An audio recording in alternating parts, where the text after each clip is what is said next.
I don't have no idea. I can't hear myself, much less anybody else. Am I not on? Am I on? Okay, I'm on. Good. All right, good evening, everybody. Good to be in the house of the Lord. Hope that you picked up the slides. We're going to jump right in. And I've gotten a lot of good feedback from this study, and I thank you for that, because I always get a little bit apprehensive on is this just boring stuff?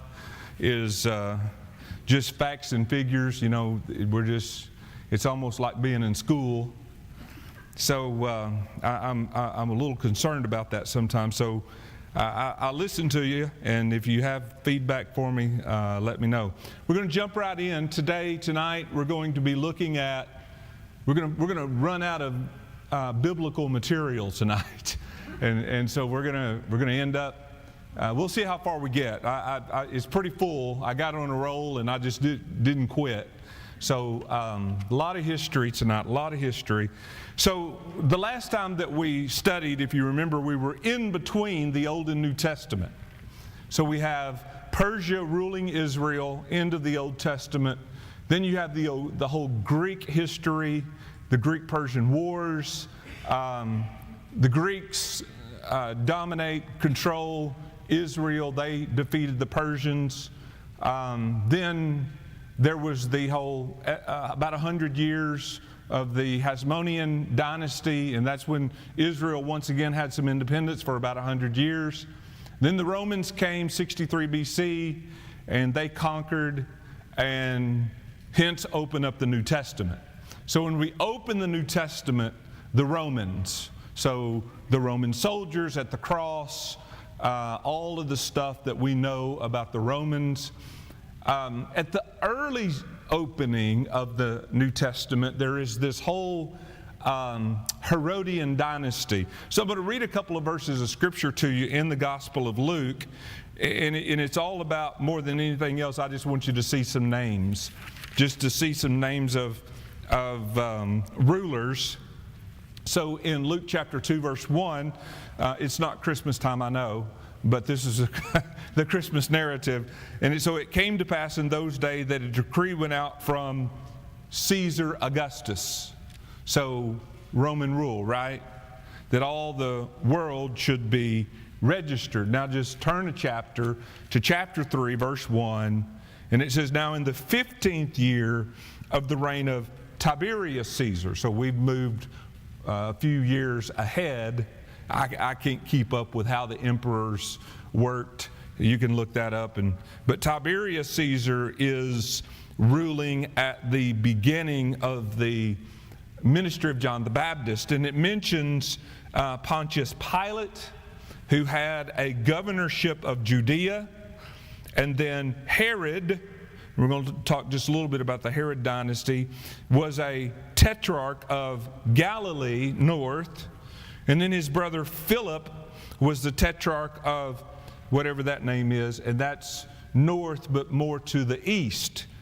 And so Herod and Philip, and if you remember the whole murder of John the Baptist, John the Baptist called Herod out for marrying his brother's wife. Or I don't know if they were even married, but they were having a fling. And so the immorality of Herod. And then we have I'll get it out in a minute. Lysanias, he was the tetrarch of Abilene. And we'll show this next map, if you will. Somewhere. What map is that? Did I not have that map? Oh, it was a map from last time. I had this map on there last time. See, I get confused. I got too much information. Go back. Sorry. There was a map last time that showed the divisions of the nation of Israel in the New Testament and who ruled what. So all of these little sections. And that's how the Romans really ruled, is they would actually have these little dynasties like the Herodian dynasty. And the Herodian dynasty was a typical Roman dynasty. They killed each other. a guy came to the throne. He killed all of his brothers, so his brothers couldn't take the throne from him, and might kill a mom and dad, and steal a wife, and it was just nasty stuff. So this was the Herodian dynasty, which was like the big shots, 37 BC, and then you'll see in my little brackets 92, because I think that's a little bit of a misnomer. It's really, the Herodian dynasty had much more control of the nation of Israel, the land of Israel, from 37 BC up to about 40 or 50 AD. And I'll get to that in just a moment. But they say, the history books say 92 because the last Herodian died in 92 AD. So let me just give you a narrative of the Herods. Their great reputation in the Bible. Herod the Great, who was kind of the granddaddy of the dynasty, killed all the babies in Bethlehem. Herod Antipas, his son, he's the one that killed John the Baptist, murdered John the Baptist. He was the one that mocked Jesus. When Pilate sent Jesus to Herod, because he found out that he was from Herod's jurisdiction, Galilee, Nazareth, and Herod mocked him and sent him back to Pontius Pilate. Then we have Herod Agrippa I, which was not the son of Herod Antipas, but he was the grandson of Herod the Great. And he killed the Apostle James in Acts chapter 12. And he imprisoned the Apostle Peter. Gives you a kind of feel for the Herod dynasty and the Christians. So, next slide. So the time was characterized, New Testament, the time was characterized with high taxes. What did they think about tax collectors? You know, Zacchaeus was a wee little man. Then Matthew and all those tax collectors. Jesus is keeping company with tax collectors and sinners, oppression, anti-Semitism, and Jewish rebellion. So Acts chapter 18 and verse 2 is, I'll actually even read that. This is the time in which Paul is in the city of Corinth, and he meets, I don't know if it's for the first time, but he meets up with Aquila and Priscilla. And that's kind of like Sadie refers to Lori and I as Gigi Pops. So when you think of Aquila and Priscilla, they always go together. You know, it's Gigi Pops, Aquila and Priscilla. And so Acts chapter 18 and verse 2, I had to throw a Sadie comment in there somewhere. Well, it says that Aquila and Priscilla had just recently come from Italy. Why? Because Claudius Caesar had commanded all Jews to depart from Rome. So there was an anti-Semitic feel throughout the Roman Empire. So they had kicked the Jews out of Rome, or at least made the efforts to do so. Now, when Claudius was replaced by Nero, he didn't do so much. So that's why Aquila and Priscilla was in Corinth. It was a hard time for the Jews. I've been doing a lot of reading in Josephus. Now I'm just going to warn you, if you want to follow suit, you better have a lot of coffee. Just all I'm going to say about that. It's a tedious read. It's a tedious read. But these were tough times. I knew a little bit about this because of it's in Acts chapter 11. We have the famine, we have the drought, and we have the famine. And then Paul, throughout his ministry, has the offering for the saints in Jerusalem, mentions it in 1 Corinthians 16, Romans chapter 15, 2 Corinthians chapters 8 and 9, and probably somewhere else, mentions that. And it really was to help these people out, to help these Jewish people in Jerusalem, to help these believers, the church at Jerusalem, because they were suffering in a number of ways. They were suffering because they were starving. They were suffering, I learned this, or I don't think I ever knew this before. There was even a civil war going on, according to Josephus, in Jerusalem at the time that the Romans were coming against them. So we'll get into all that. The region of Palestine, Israel, had been problematic for the Romans for 120 years-ish.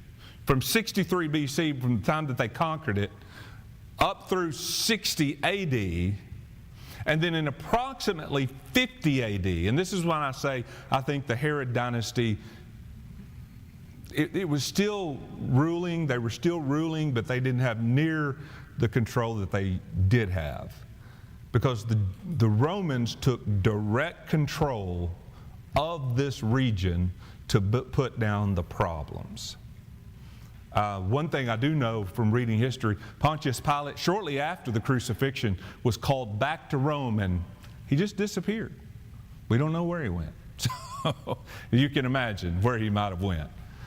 So it was a bad time. It was a bad time to be a Roman leader in Palestine. It was a bad time to live in Palestine. Look at Luke chapter 13 and verse 1. This will give you just a little bit of an idea of the conditions of the time.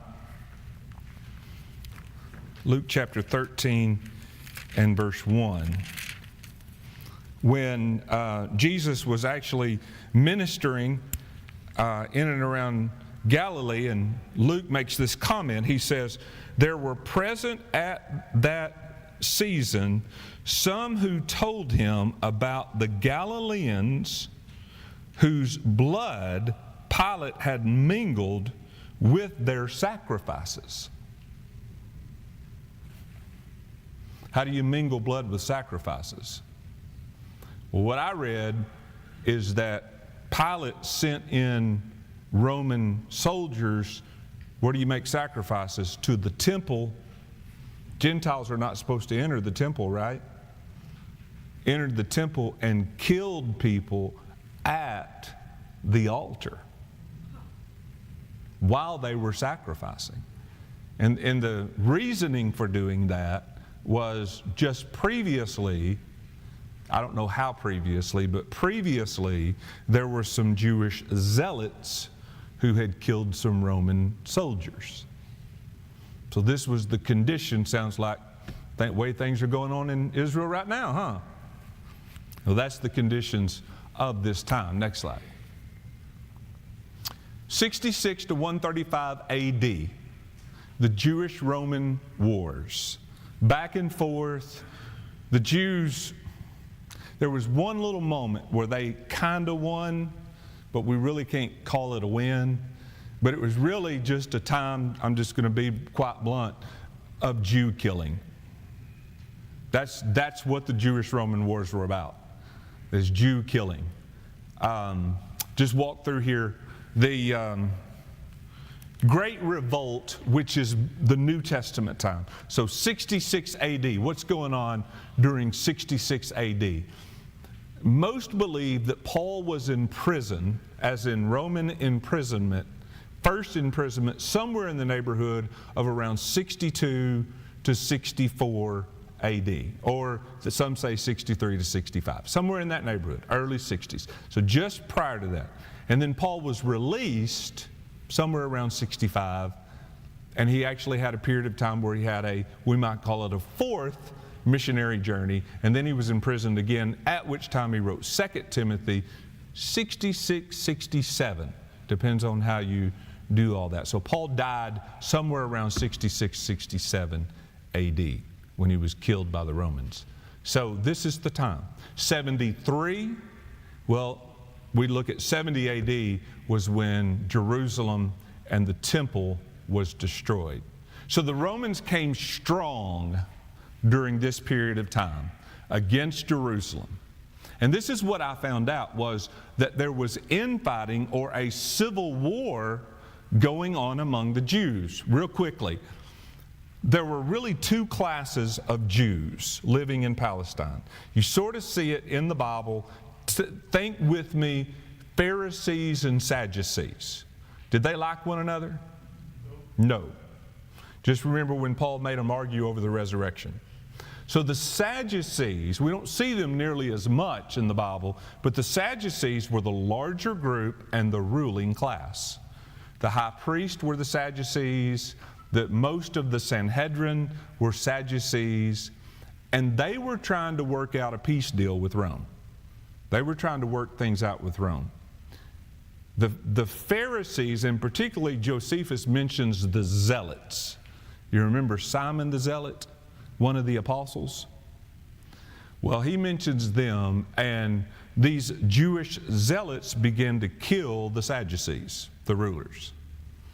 And so there was a civil war going on in Israel during all of this period of time. So there is an estimate of about 1 million Jews who died during this 66 to 73 AD. And I'm going to kind of say this at this point, that what's going on in the land?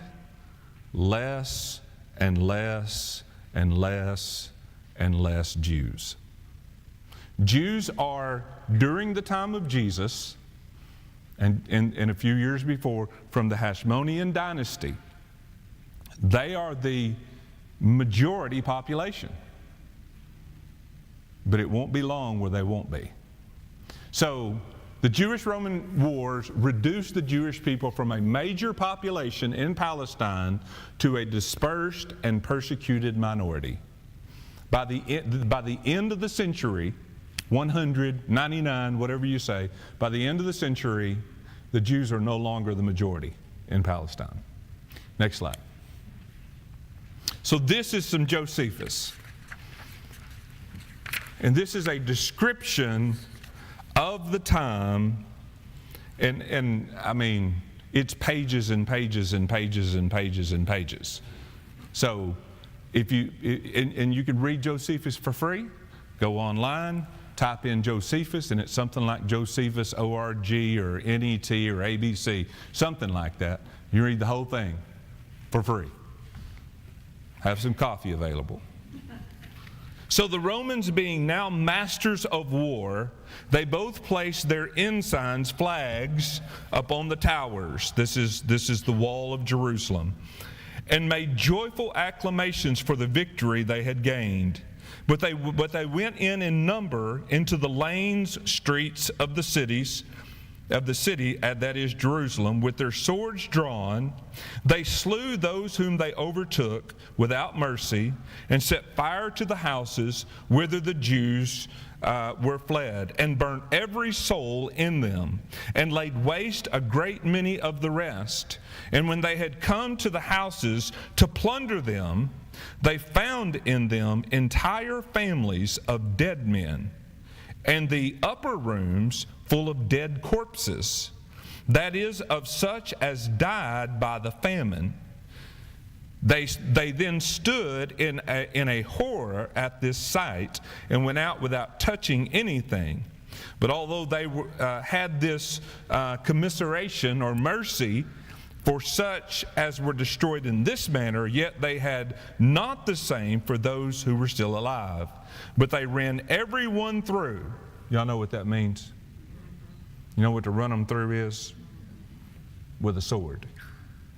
Whom they met with, and obstructed the very lanes with their dead bodies, and made the whole city run down with blood, to such a degree indeed that the fires of many of the houses was quenched with these men's blood.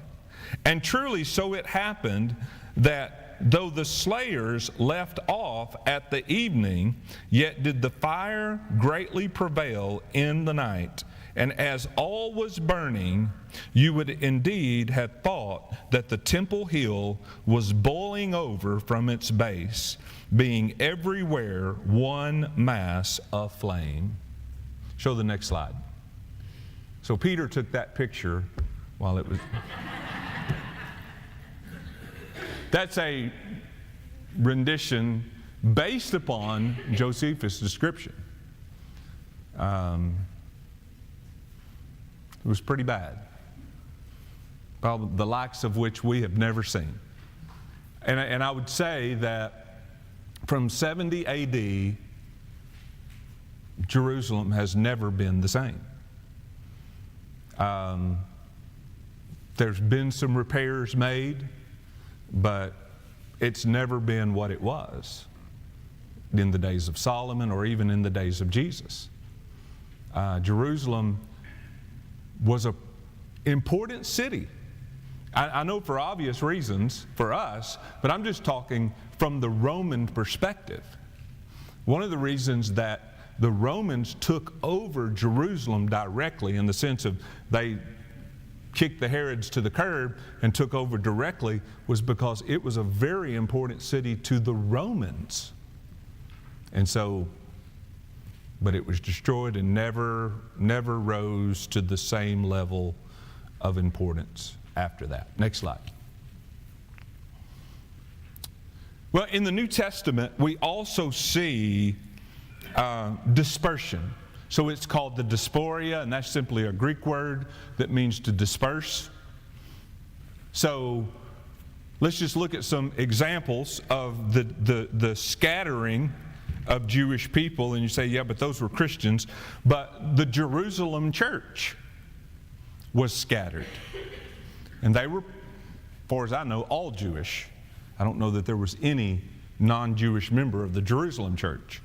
Well, we know that it's by Saul, who became Paul, and his persecution at the end of Acts chapter 7, the killing of Deacon Stephen for preaching the gospel. We have in chapter 8, now Saul was consenting to his death, and at that time a great persecution arose against the church which was at Jerusalem. And they were all scattered, diaspora, throughout the region of Judea and Samaria. So the region of Judea and Samaria. And we find out in Peter's ministry a little bit later, chapter 10, 11, and 12, there are churches in the regions of Judea and Samaria. And that's probably how they got started. These people just went different places in Judea, and Samaria is just north of there. And then the apostles, though, they stuck in Jerusalem. And devout men carried Stephen to his burial and made great laments over him. As for Saul, he made havoc of the church, entering every house and dragging off men and women and committing them to prison. Therefore, those who were scattered will thank the Lord whenever we're preaching the word. So this is the beginning of the scattering of the Jewish Christians. Let's look in James chapter 1. Well, we're doing James in Sunday school, aren't we? And we just recently found out as we opened James that James wrote to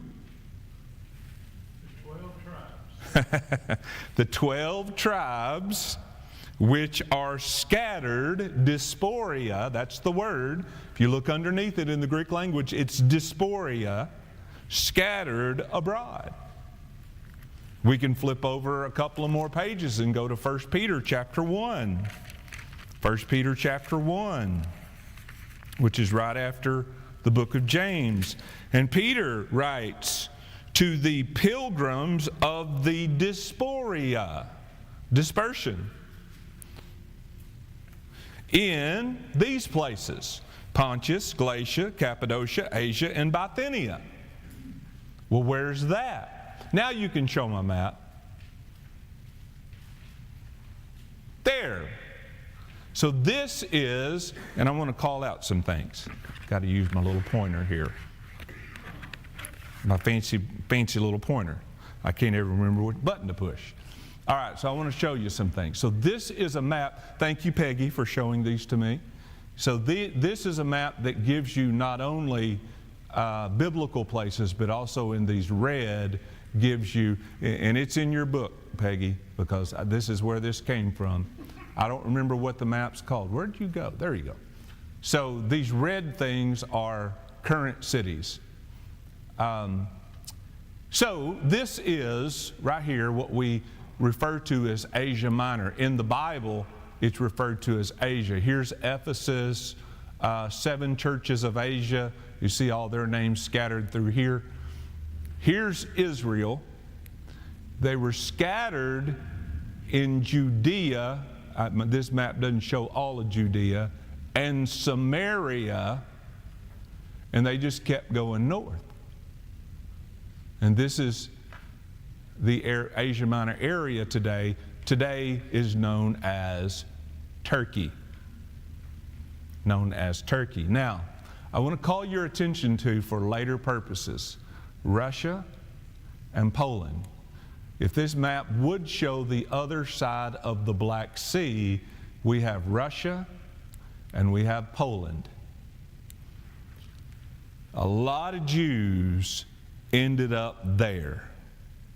Anybody seen Fiddler on the Roof? To life, L'chaim. Hebrew. That means life. L'chaim. L'chaim. The Russians, Scarlet, sent all of their Jews over to Poland.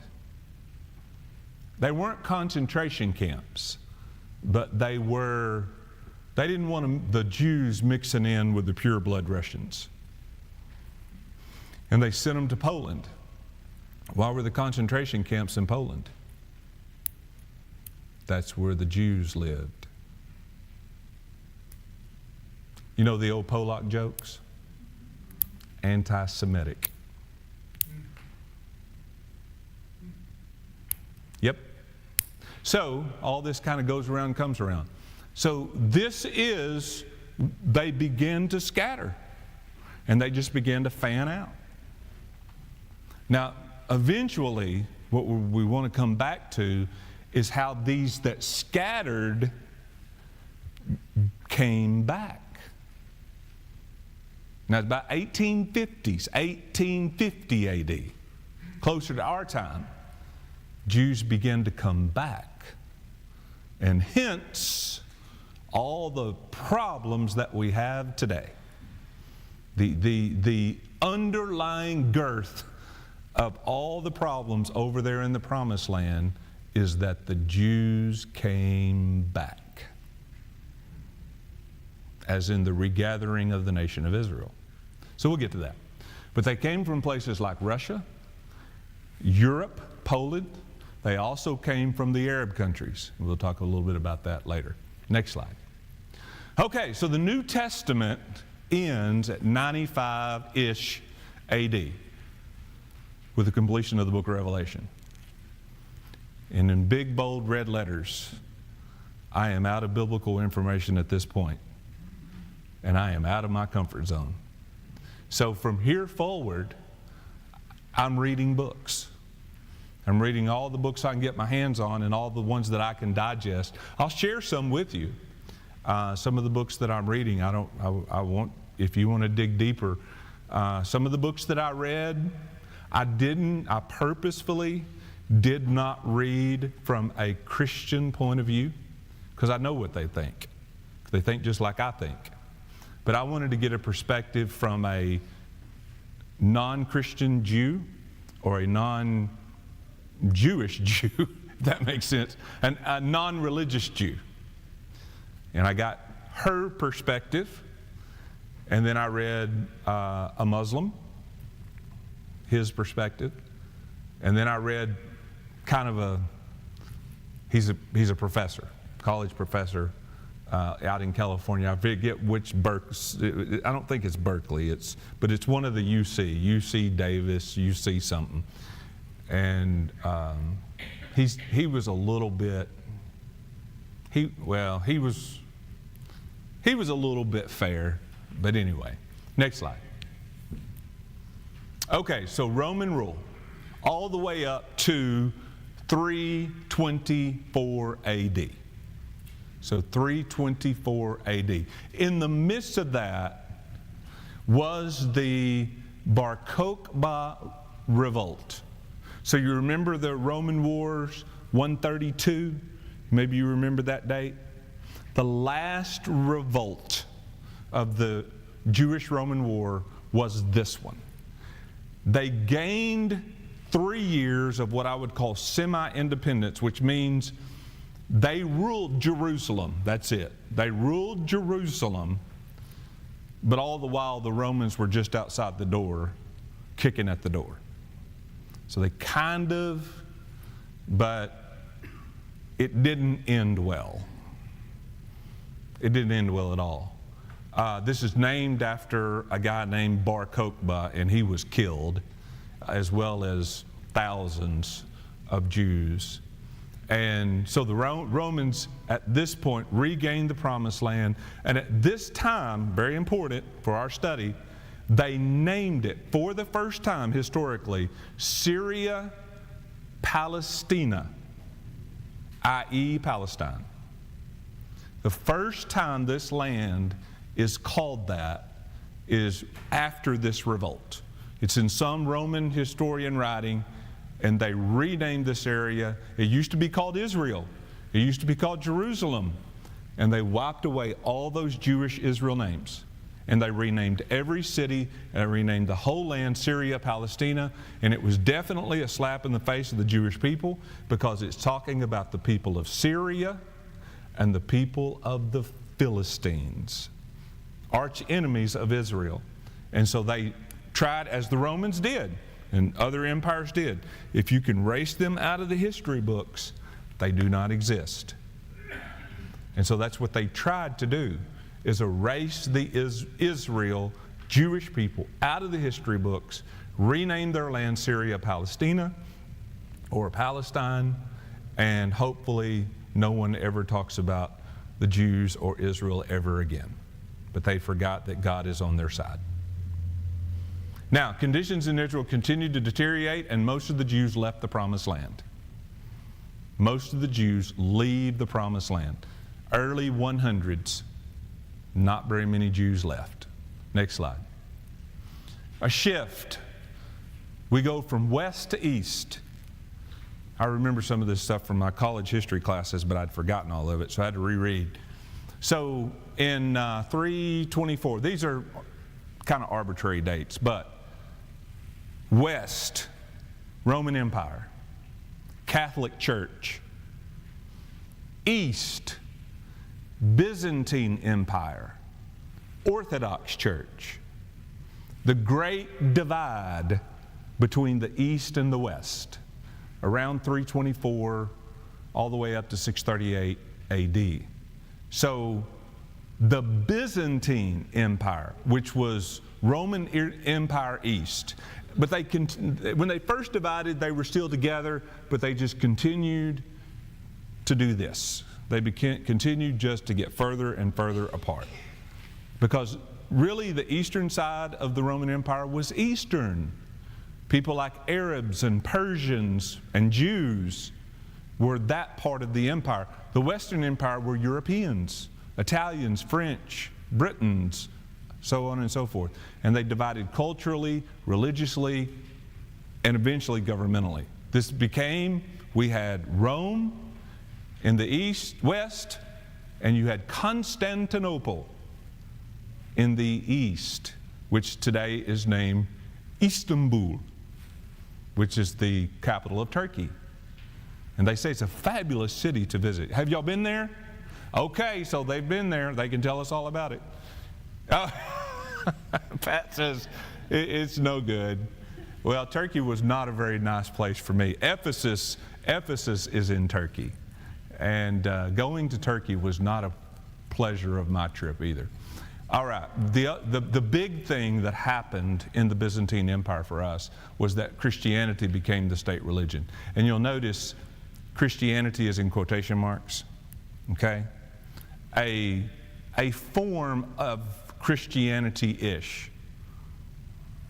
Constantine, although Constantine didn't make it the state religion, but he converted to Christianity because he thought that God would help him win wars. 312 AD. So Constantine, who was the emperor of the entire Roman Empire. Okay, he was the emperor of the entire Roman Empire, 312 AD, because it didn't divide till 324. Then we have, I practice these names. Theodosius made an edict in the city of Thessaloniki. I've been there. I know y'all have been there. And he made a edict which made Christianity the state religion of the Roman Empire, 380 AD. And now we're east-west. And each had their own little The East was much stricter about Christianity. The West, it was the state religion, but it wasn't that big a deal.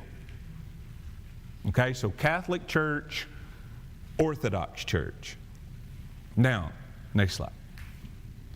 So here's a map of what I'm talking about.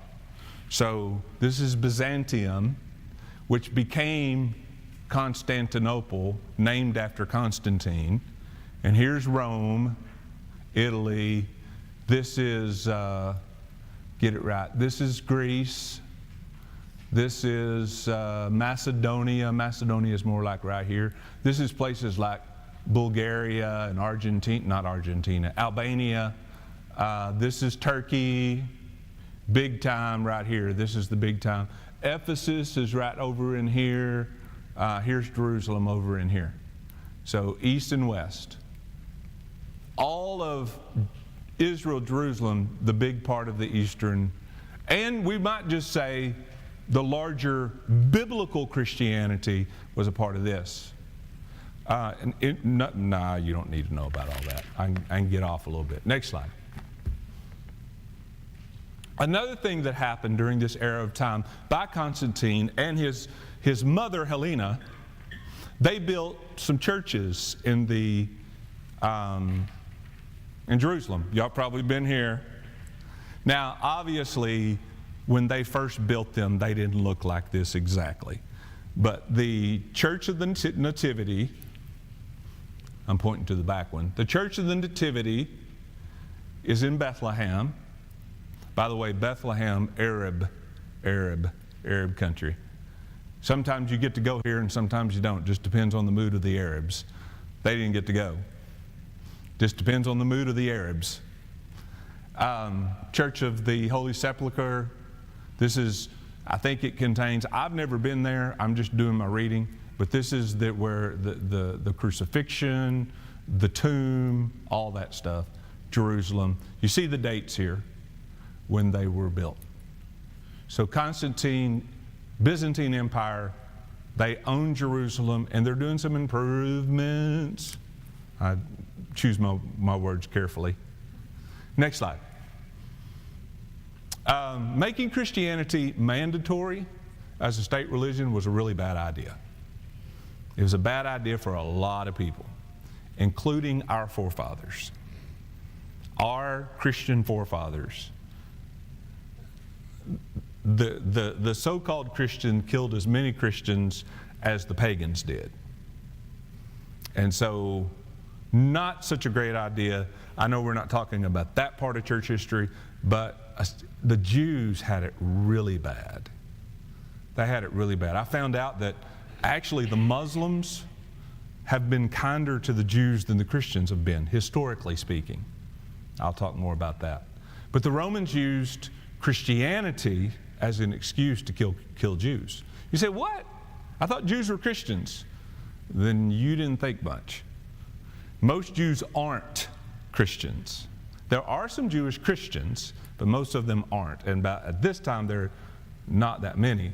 And the Romans used Christianity, the state religion, as an excuse to kill Jews.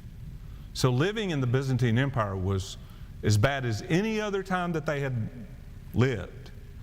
But as I continue to say, the Byzantine Empire was bigger, right? And so they persecuted people not just in Jerusalem, but they persecuted people in places like Bithynia and Cappadocia and Galatia and everywhere that they could find them, and they just scattered them more and more and more.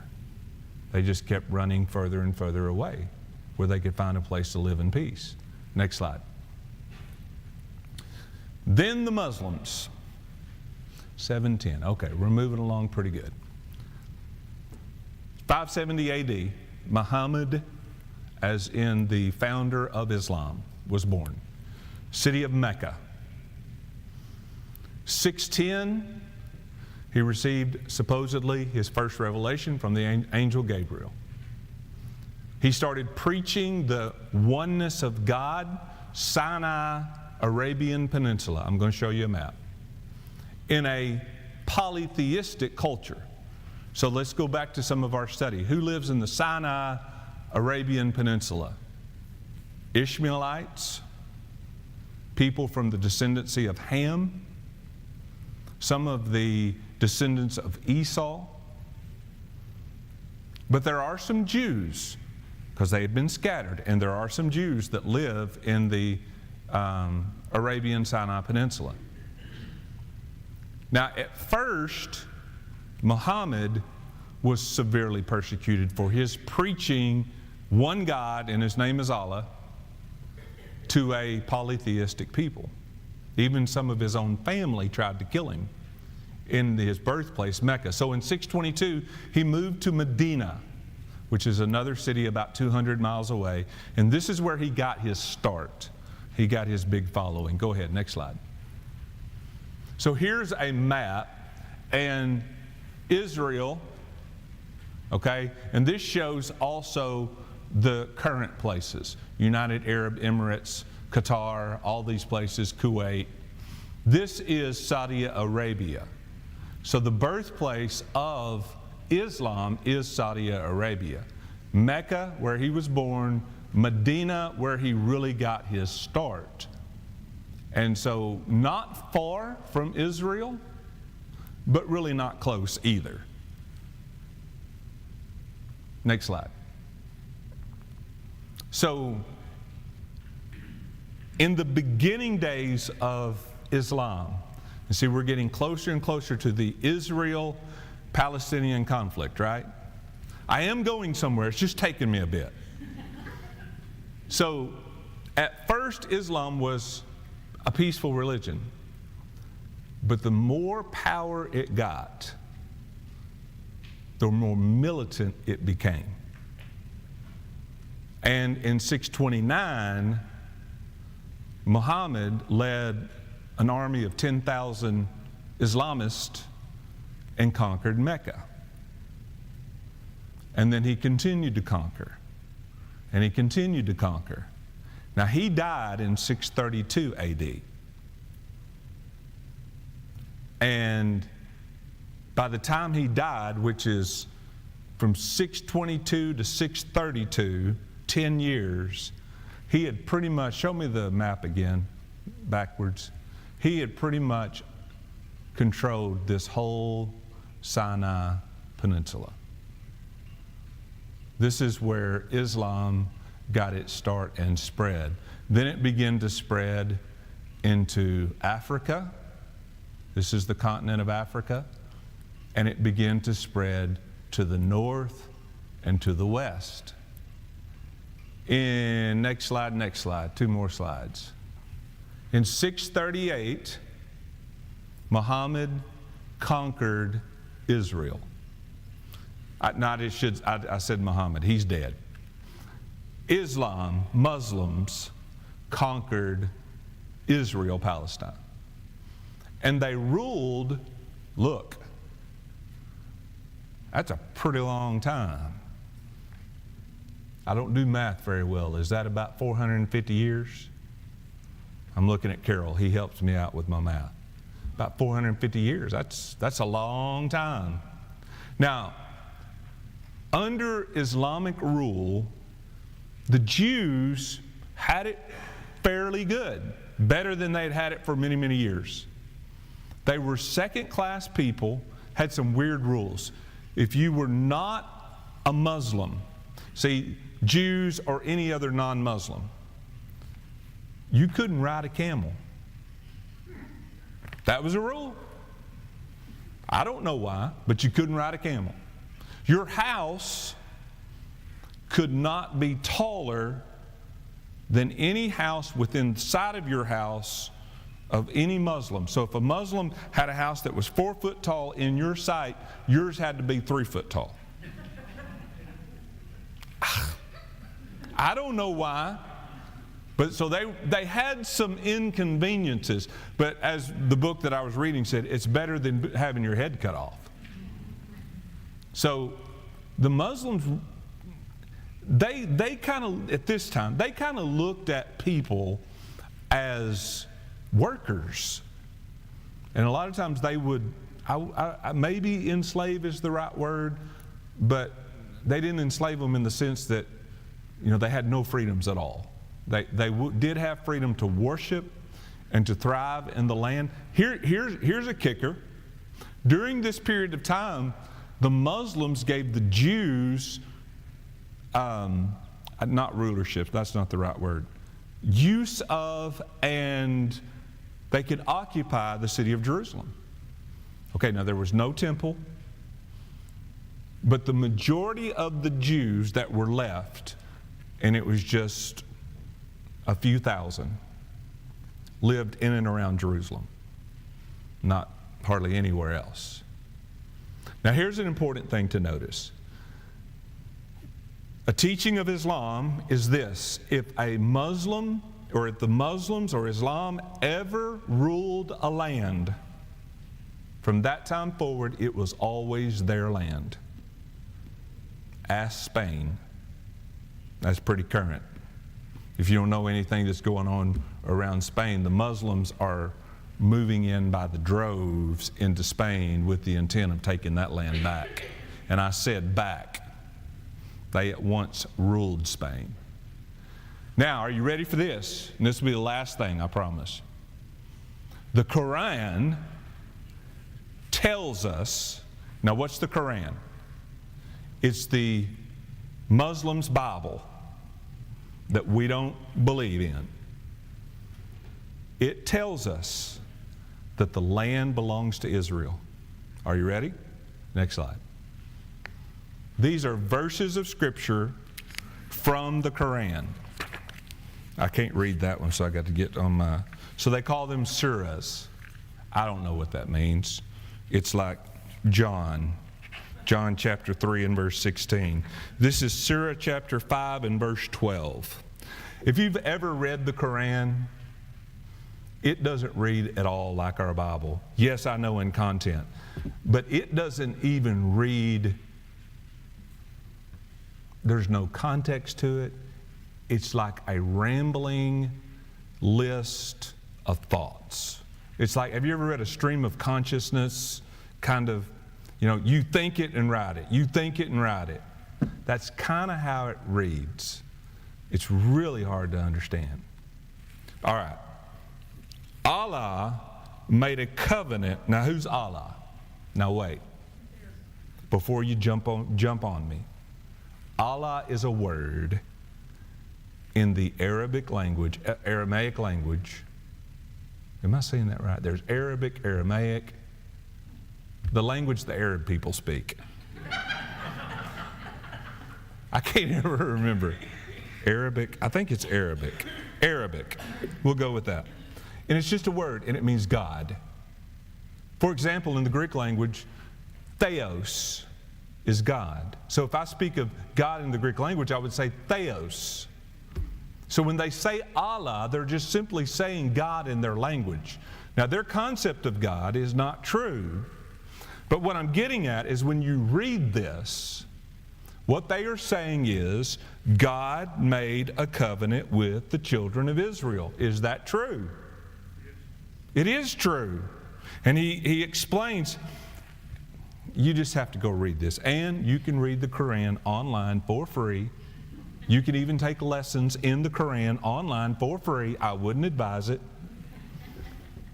But he's talking about, Muhammad, who wrote all of the Quran, is talking about the time in which he appointed 12 leaders. That's the 12 spies, when they sent them out into the land to spy out the land. This is what that's talking about. Much of the Quran is the events of the Bible, but not always told correctly. Now, further, and remember, I'm skipping down to verse 20, and remember when Moses said to his people, "O my people," now this is talking about Israel, because this is 5:12, 5:20. "O my people, remember Allah, God's favors upon you when He raised prophets from among you and made you sovereign and gave you what he had never given anyone in the world. Well, what would that be? Turn the page. O my people, enter the holy land which Allah has destined for you to enter. Go figure. It's in their book. Then, Surah chapter 10, verse 93. Indeed, now, I had to go look this up. Now, I know that in the creation narrative, our Bible says, let us make man. Well, I was reading all of this Quran stuff, and it kept saying we. And I kept asking, who's we? Who's we? Is this Muhammad? And because he went and saw Adam, and he saw Abraham, and he saw Isaac, and Jacob, and Joseph, and a bunch of other people in the Bible. He really didn't, but he said he did. And I thought, is that who he's talking about? But here's what I found out. Even though they believe God is one, this is a Aramaic, Arabic, whichever language they speak, deal where you actually use the first person plural, and they have to translate it exactly or they'll get in trouble, to indicate majesty. There's something like that in Hebrew. There's something like that in Hebrew, such as the name for God is plural. Elohim, I-M is a plural ending, and it's like the plural of majesty. So when he says we, he's talking about Allah. Don't believe me? Go to the internet, it's out there. I had to go to the Muslim clerics and get this information. So when he says we, he's talking about God, settled the children of Israel in the blessed land. And this is actually in the days of Joshua. So this particular era of time is about the era of Joshua and the conquering of the promised land. Then Surah chapter 17, verse 104, and we, God, said to the children of Israel after Pharaoh. See, it doesn't go chronologically. So after Pharaoh is after they left Egypt. Remember, crossing of the Red Sea, the whole 9 yards? Reside in the land. And I'm way out of time. Comments or questions?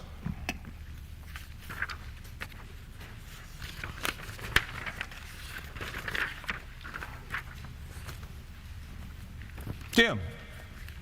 I'll just talk loud so everybody can hear me like next week. Thank you for setting me up for what I'm going to talk about next week. All right. Jim's going to teach our class next week in my absence. He's got a little experience on that. Go ahead. Now, if they set me on fire afterwards, your job is safe. There you go. There you go. Okay. Yeah. Who? Huh? Where? Bill? Yes, Hi, Bill? please. If the Quran says the land belongs to Israel, and they believe in that Quran, Yes, they do. why are we having so much trouble? You know, I only read about 50-something articles that asked that same question. I'm going to tell you this. The more I read, and you'll have to give me some time to discuss this in my head and with God, I don't think it's about religion, Bill. I want to tell you what I think it's about. Are you ready? Money. So if you go over, correct me if I'm wrong, if you go over to the Promised Land today and you go to the Jewish quarters, you see affluence, cleanliness, nice neighborhoods. You go to the Arab quarters, such as Bethlehem, you see trash, you see dangerous looking fellows walking around with guns in their hands. And the Arabs want what the Jews, now I'm going to be very slanted in my statements. The Arabs want what the Jews have worked hard for. We don't have any stuff like that in our world, do we? Doesn't happen in America, does it? Listen, people are people. I don't care if they live in Israel or Tull, Arkansas. There's some more of that. Doug's, I'm going to owe Doug some time. I'm going to owe you some time. It's Easter music. It's Easter music. I'm going to owe you some time. Choir, I'm going to owe you some time, and I'm going to shut up. That whole refugee problem they're having over there, excuse the bad English, ain't nothing but an international UN food stamp program. That's what it is.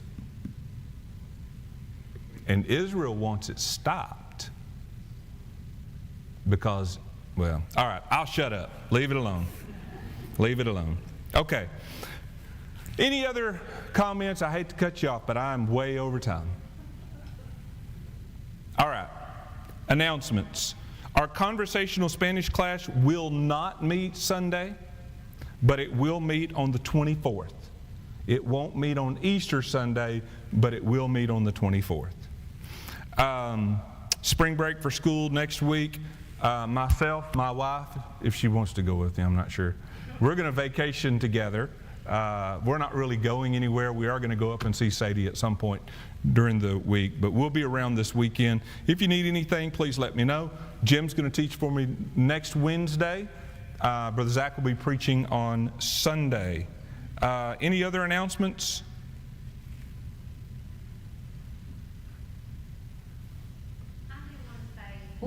Okay, sorry, I wasn't on there. I'm sorry. I do want to say a special thank you from our family to our church family. We really felt loved yesterday with Harper's Eagle Scout ceremony. All that turned out, thank you so much. And even if you didn't, Anthony has posted it on Facebook, so if you're interested in seeing it at all, it is there. But I just wanted to take a minute and say thank you. I really do appreciate all the love that you've given our family and all the support. That's what churches do. You are very welcome. All right, what else? Well, it's time for me to say good night to our online audience. God bless you. Thank you for being here. If you have a prayer request, send them our way. We'll be happy to pray with you.